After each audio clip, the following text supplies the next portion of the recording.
Today we will be diving deep into Diesel Legacy: The Brazen Age, a new indie hybrid fighting game that combines the mechanics of traditional 2D fighters with elements of beat-em-ups.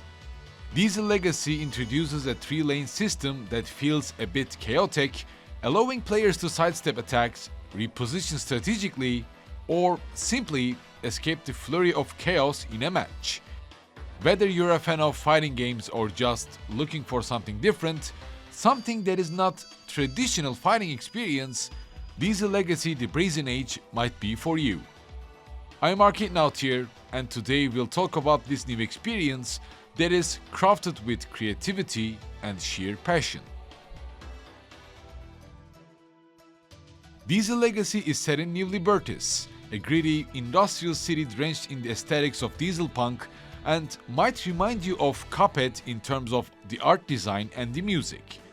The world of Diesel Legacy is full of personality, with bustling streets, gangsters, dieselpunk mechs, and full of brawls.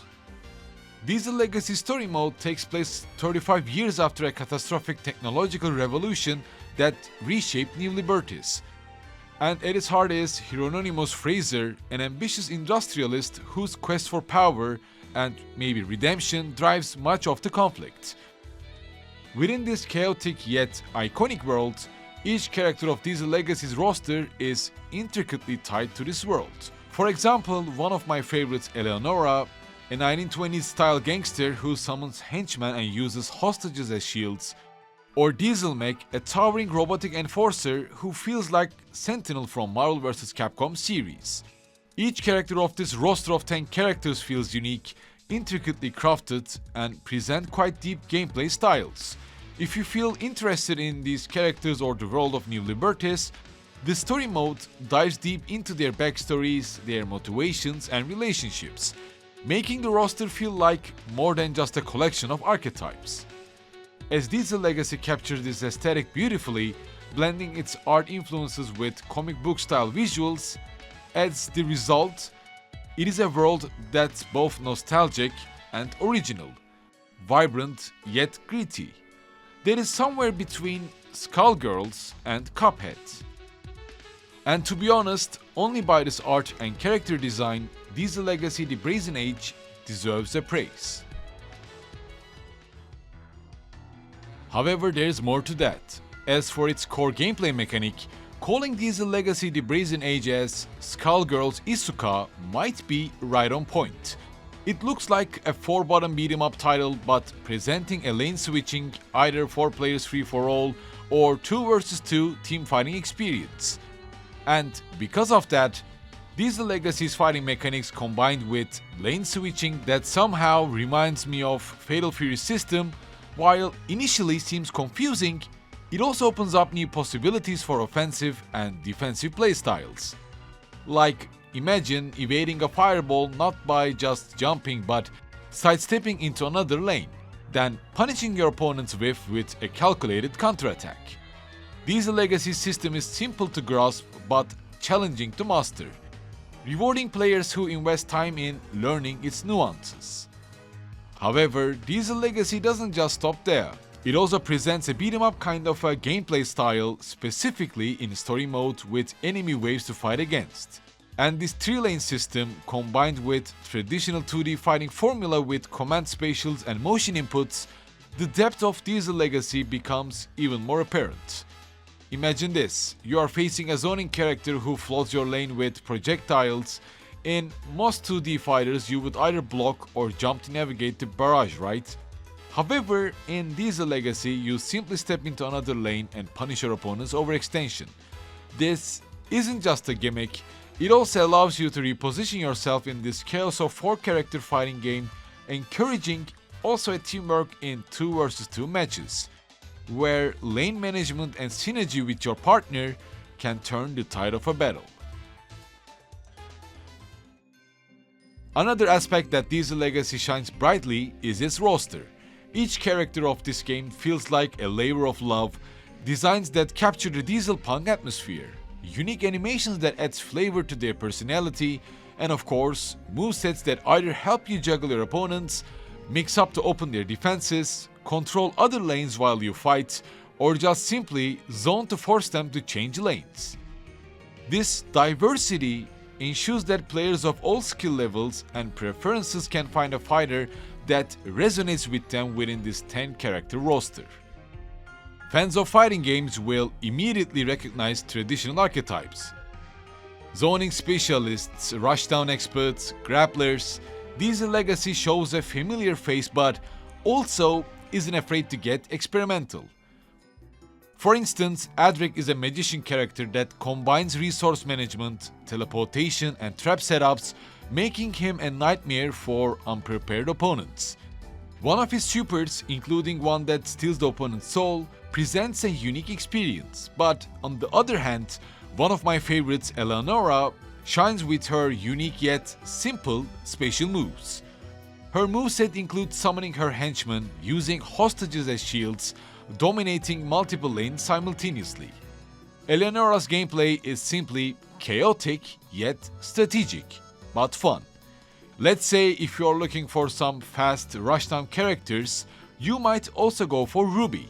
If you want to play grappler, then Saga might be your character, Fritz for lane control, like throwing random vials of freeze, poison or confusion to cause more chaos on all lanes, or just maybe go for straightforward characters like Rory.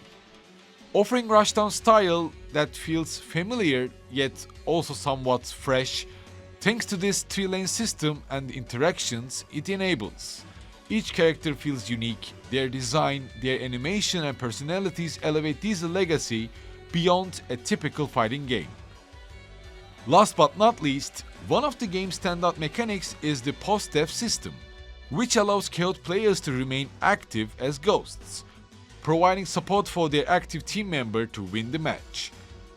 For example, if you get KO'd and become a ghost, you can parry enemies' attacks, provide buffs to your teammate, or interfere with the opposing team's strategy. Using a special move to knock an enemy opponent into another lane where your partner is waiting to continue the combo. Or as a ghost, you might also parry an attack to give your teammate the opening they need to finish off an opponent. With all these aspects, especially when compared to other indie fighting experiences, Diesel Legacy definitely deserves to be praised, played and further developed with more support. Now let's talk about how Diesel Legacy truly shines in its multiplayer experience. While it has a vibrant story mode that takes around 8 hours to complete, the multiplayer is where the true experience takes shape. At the heart of Diesel Legacy's multiplayer is its 2 vs 2 team mode, or 4 players fighting against each other in a free-for-all mode. However, 2 vs 2 mode feels like the true way to experience Diesel Legacy. It requires strategic cooperation, matches are visually and gameplay-wise full of chaos with characters darting between lanes, trading projectiles, and chaining combos with their teammates. The 3-lane system becomes even more important here, as managing lanes with a partner becomes quite crucial. The real magic, however, comes from the unplanned, random moments that happen in every match. You can either catch one of your opponents alone to down it quickly, only to be parried by their ghost and open you up for a counter. Diesel Legacy thrives on these moments of chaotic synergy, but my issue with the multiplayer is the rollback netcode. Maybe it's due to me living in Japan and not matching against Japanese players here a lot. Maybe this is causing this, but in some of the matches, the rollback netcode makes the whole experience quite unenjoyable. With me teleporting from one place to another, getting hit by combos that never supposed to hit me, Diesel Legacy would definitely turn into more addicting experience if they improve the netcode and offer a more stabilized multiplayer experience, at least for Asia region. For some reason I ended up playing with the same people over and over again and with the same issues even if I pick North America or Asia region for matchmaking. So any kind of improvement would definitely benefit Diesel Legacy in a really good way. In addition to that, last but not least, the lack of pre-made team queue or traditional one-on-one matchmaking can also be easily felt. Diesel Legacy's experience could turn into something greater if they also add a pre-made matchmaking system that is similar to 2xKO, forming a team and going for the rank as a team of 2. These aspects can be easily added to Diesel Legacy and definitely would improve the overall experience. At its core, Diesel Legacy is a labor of love. Every animation, every piece of music, every mechanic is crafted with the passion of its developers. It has memorable, a vast variety of roster that can appeal every type of fighting game player with the move lists that are open for experiment.